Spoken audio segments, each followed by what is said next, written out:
Hey guys, so it is time for another monthly recap. We were talking about all the movies that I watched in the month of May. I probably say this every single time, but I cannot believe it's June. Feels fake. How is it June? Like I mentioned in my last video, which I just want to thank you so much for all of the supportive comments on there. It was so sweet. I was blown away by all the support because I really expected to not really get comments like that, and maybe I don't know, I just wasn't really happy with that video. And you ever have days where like your brain is just off, you know? That's how it felt. And so in editing, I was like, I'm not making any sense in the beginning of this video. I was just like rambling, but I got so many amazing comments and sweet comments about how this feels like a safe space and all of that. So I just want to thank you so much for all of that support. It really means the world to me and like really drives what I do. And it makes me feel so much better about being the type of creator that I am, because I think I am a little bit different from others and I just review different movies. I don't know.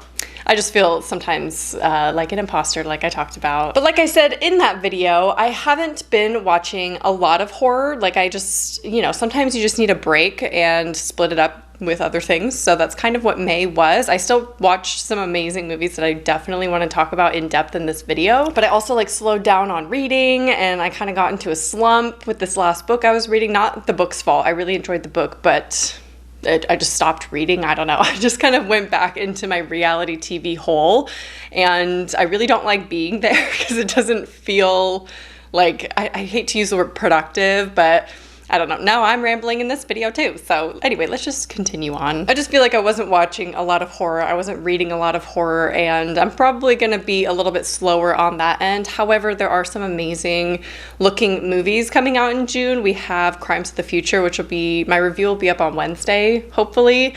And then I will be reviewing The Black Phone when it comes out later in the month. But we also have Watcher and Dashcam. We have like a bunch of original horror movies coming out in June. So it's looking good. But anyway, let's talk about all the movies that I watched in the month of May. As always, you can follow me on Letterboxd. I will link it down below if I remember. I rewatched Another Earth. This is one of my favorite kind of apocalypse movies. I don't even know if it's technically an apocalypse movie because nothing really happens, but it's one of those like weird dystopian. I really don't know how to describe it, but there is another Earth, you know, heading towards Earth, and I don't really want to spoil anything, but anyway, it's a drama film, so not a horror, but this is just one of my favorite kind of visually dramatic movies. Does that make any sense? It's a drama movie that is visually stunning, so I rewatched that. I rewatched Triangle because why not? Anytime it's like warm outside and getting it to be summer, I like to rewatch all of these summer movies, and I consider Triangle one of them. I watched both Firestarters, of course, and I did a whole review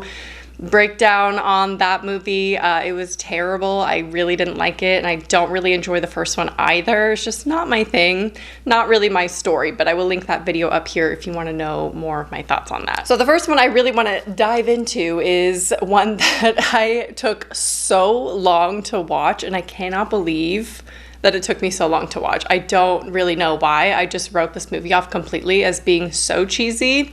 Christine. This is, of course, from 1983, done by John Carpenter. It's obviously an adaptation from Stephen King's book, Christine, and I just really underestimated this movie and really never was interested in it because it's not really a story for me. I just don't think an evil car is really doing anything for me, and a lot of Stephen King stories are actually like that for me, like Cujo.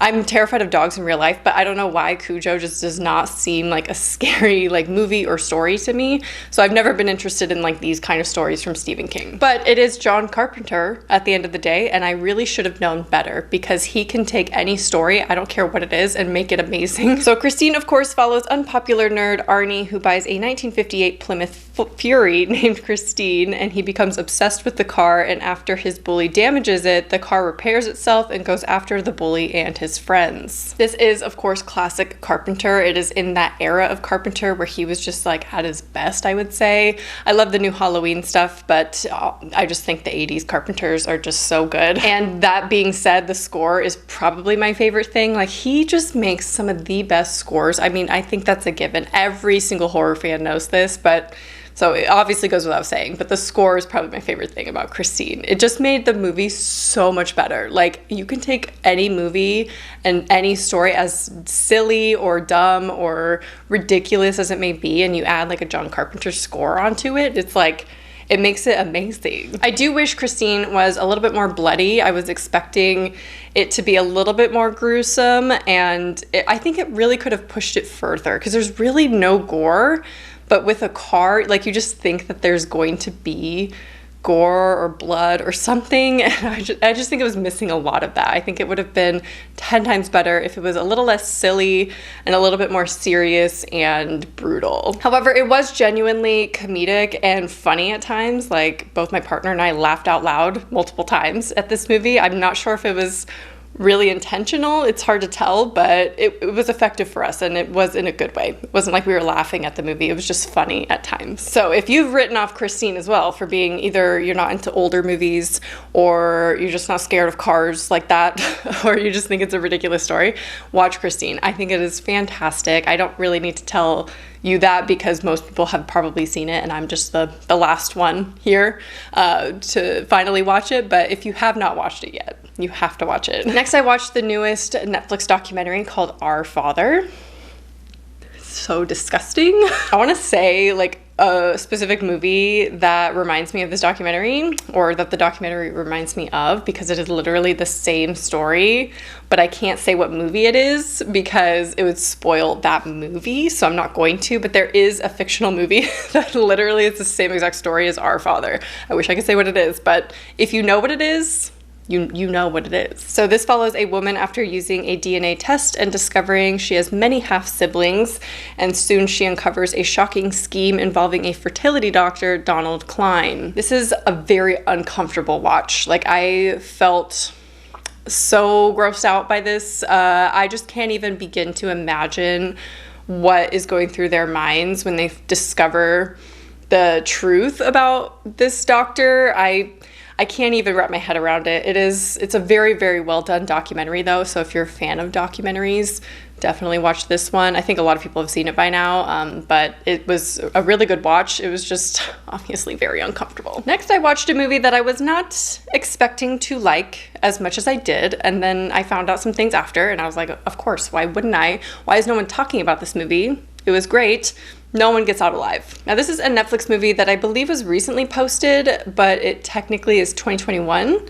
That's what it says online, but I'm not sure when this was actually released because I didn't hear anything about it. I didn't see an announcement about it or anything. So if you can narrow down the date for me of when this actually was released, because I'm just surprised nobody's really been talking about this movie. I went in knowing absolutely nothing except for the little blurb on Netflix, and it was like half of it. I read half of it and I was like, sure, I'll put that on. It sounds like something I would like, and it ends up being so much better than I even anticipated. So this follows Amber, a woman from Mexico with no documentation who moves into a rundown Cleveland boarding house.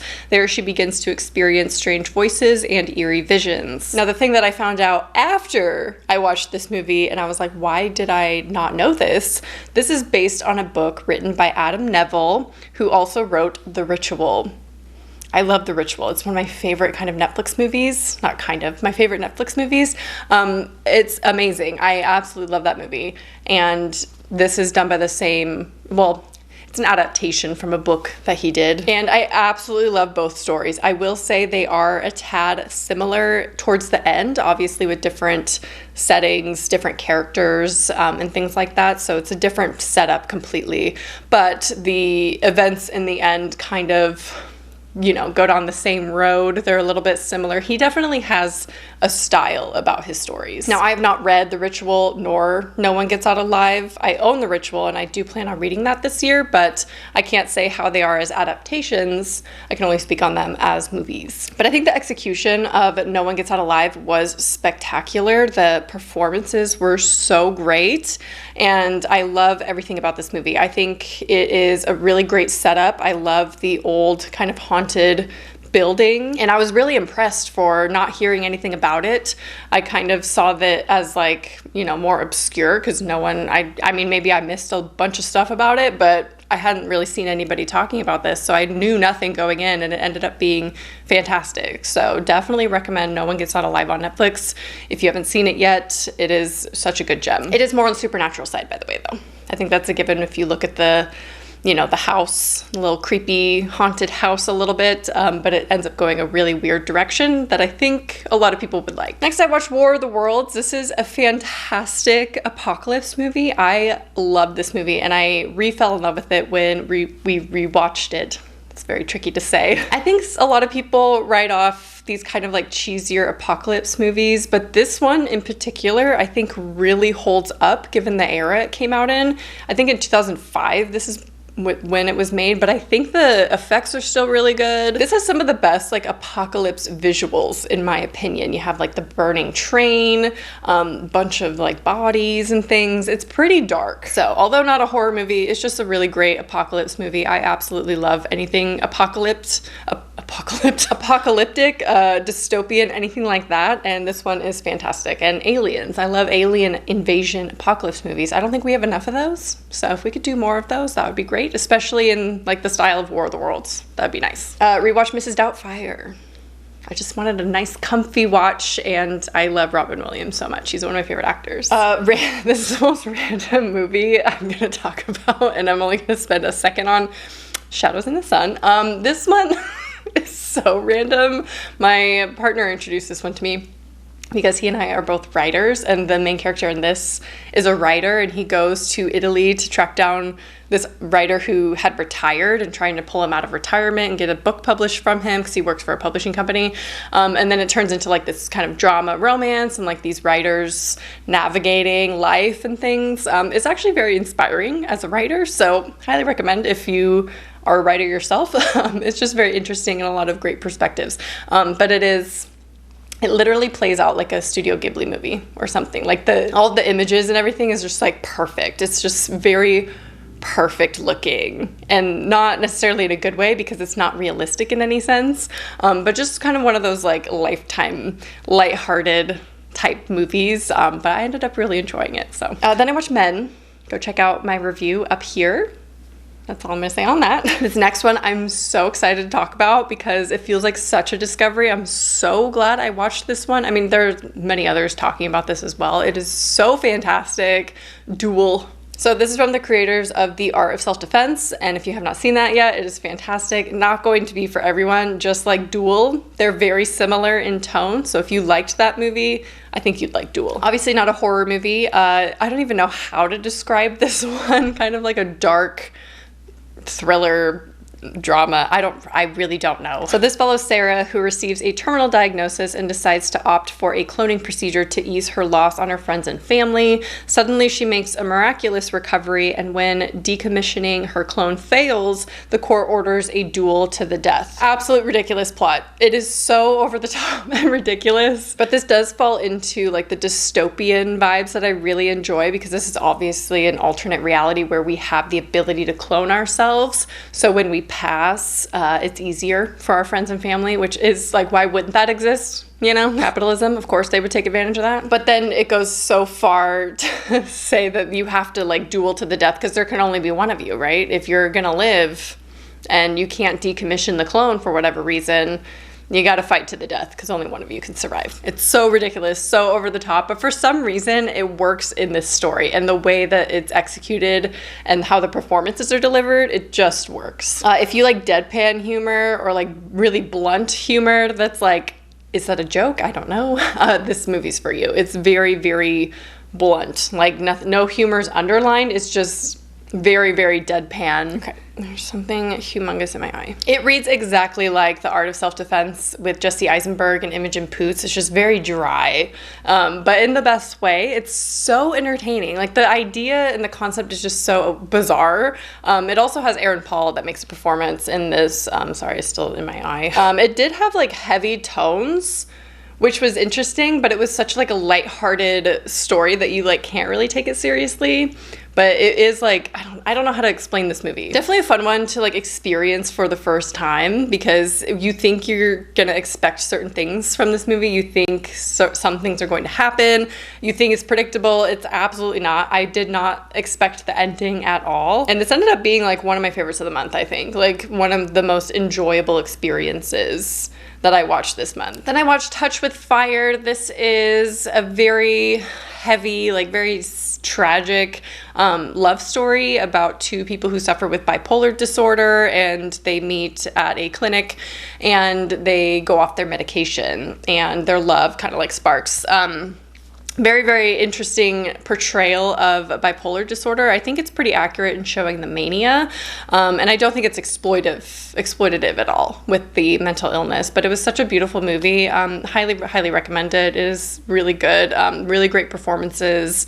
I really enjoyed this one. Rewatched Devil Wears Prada. Again, comfy movie. Just one of my comfort films that I watch all the time. Then I watched a new movie called Escape the Field, and this came out this year as well. Again, haven't really seen anybody talk about it, but it was recommended to me, I think on Twitter or something. One of you recommended it to me. This ended up being like a really easy, digestible horror movie. There's really nothing super heavy going on or like plot dumps or anything like that, unlike the next one. The next one's the heaviest one, but we'll get there. This one is just very, very easy. It's basically like Escape Room meets In the Tall Grass, but I ended up liking Escape the Field more than In the Tall Grass. I really didn't like that movie. So this follows 6 strangers who wake in a field with strange items, and they soon realize that there's traps laid out and they must face a mysterious evil and solve this deadly puzzle. Honestly, a little bit like Saw as well, with how they all like wake up in the field together and they don't know who each other is and they have to find like the connections.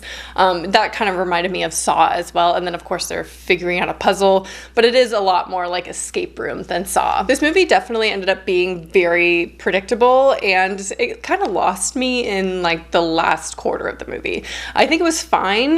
Like I said, very easy movie, easy watch. You could just throw it on and like do something else, do a chore or scroll on your phone, and you'll still like capture everything that's going on. And it is well done. I liked most of the performances. The characters didn't really feel that believable to me though. They did kind of feel very random. And not in like the believable sense or realistic sense or anything like that. I would recommend it to like the right people. I don't think everyone's going to enjoy this. A lot of people are going to think it's pretty bad. I think I gave it 3 out of 5. It's solid. I would recommend it if you like Escape Room, like if you like the kind of cheesiness of that. This is so similar to that. It was probably my least favorite movie that I'm talking about more in depth that I watched this month. However, it is highly rewatchable. Like I could see myself revisiting this just like Escape Room because it is such an easy watch and nothing really brutal or heavy or anything dramatic. It's just, yeah, easy. That's the best way to describe it. So I do recommend it for those who are searching for that, but not everyone's going to enjoy it. Okay, this next one I almost wrote off completely. I didn't write it off. I avoided for a long time, and I told myself I was not going to be watching it. I think I even told you guys I was not going to be watching it, but I'm really happy I ended up watching it, and that is You Won't Be Alone. This is set in 19th century Macedonia and follows a young girl who is kidnapped and transformed into a witch.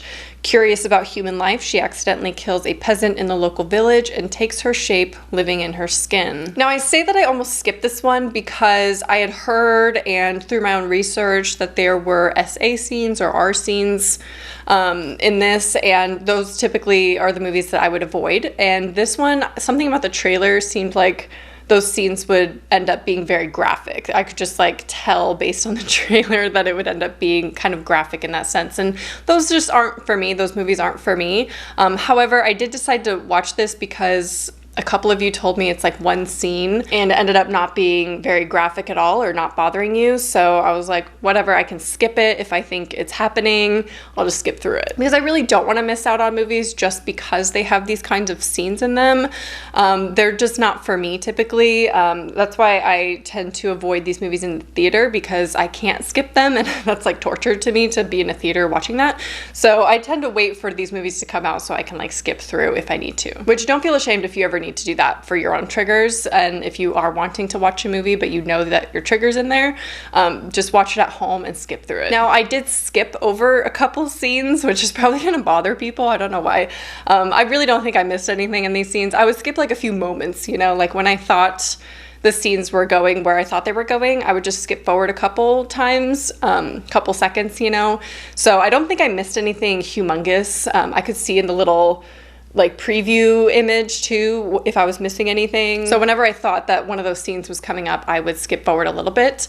And I never saw anything really graphic, and I can't I don't want you to take my word for that because I didn't watch through all the way. So if anyone wants to clarify in the comments who did watch this movie through, if there are those heavier like SAR scenes or anything like that. But from what I could tell based on a little preview and skipping forward, it wasn't a lot. However, tons of graphic animal death scenes. I'm just gonna throw that out there. I know a lot of you, that's one of your no-goes for movies. This has a ton of it.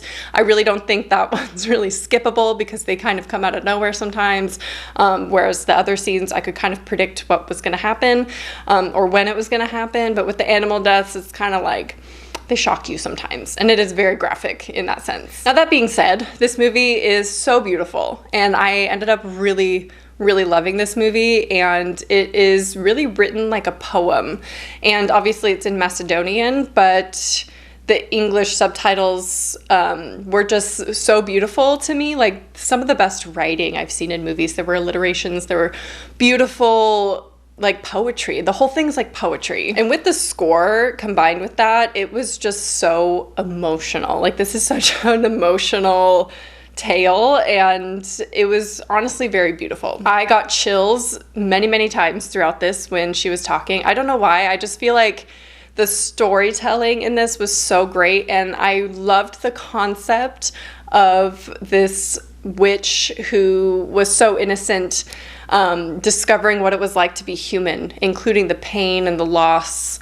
It was just such a beautiful like portrayal of human life that it was just very like beautiful. Beautiful is the best way to describe it, but it's just a unique perspective on someone who's never experienced life like that, or what it means to actually be human, experience it for the first time through many different eyes. Now there is still disturbing imagery throughout this, but it's never anything like too brutal because it's not heavy like that. It's not meant to shock you in that sense, like in a horror movie. Like there's no jump scares or anything. It's not that kind of horror movie. It's like gore, body horror, things like that, animal horror, but it's not in like a horrific way. I don't really know how to describe it. Now this isn't really a rewatch for me. I think it's a one and done experience, but I am really happy that I did experience it because it does make you appreciate life a little bit more, and it's like no other experience I've ever seen in a movie, but that doesn't make it rewatchable. You know, it's like a nice story, beautiful movie and everything, but it's just like, I can't rewatch that. I don't know. It is highly artistic, and I think it would fall under the classification of elevated horror if you go with that term. It definitely would fall into that category. And so it's not going to be in everyone's taste. And generally those movies like elevated horror or artistic horror movies are not really my taste, you know, that's not really my thing. But it is such a beautiful movie, and I did end up really appreciating the experience watching this, and it did like touch me a lot. And I left feeling like a warm feeling, and like really appreciated like being human after it. I know that sounds really like dramatic, but it was an emotional story, and it was beautifully written. The performances were incredible. Like the acting was on point. So I do recommend it.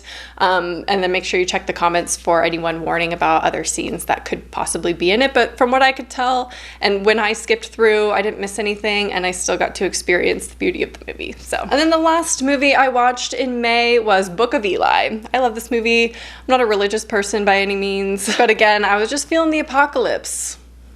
I don't know, I'm just watching a lot of apocalyptic movies. I find them really comforting.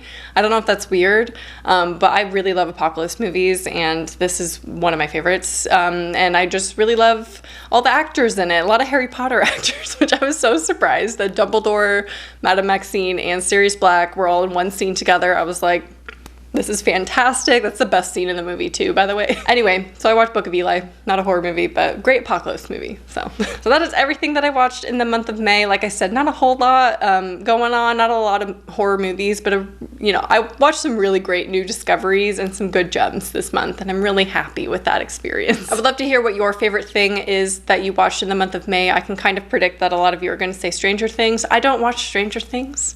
I just thought I'd throw that out there just in case anyone was gonna say anything about that or request anything. I don't watch it. It's not my thing. But yeah, let me know what you've been watching and loving lately in the comments, what you want me to watch in the month of June and talk about at the end of the month. I hope you enjoyed this video, and I'll talk to you soon. Bye.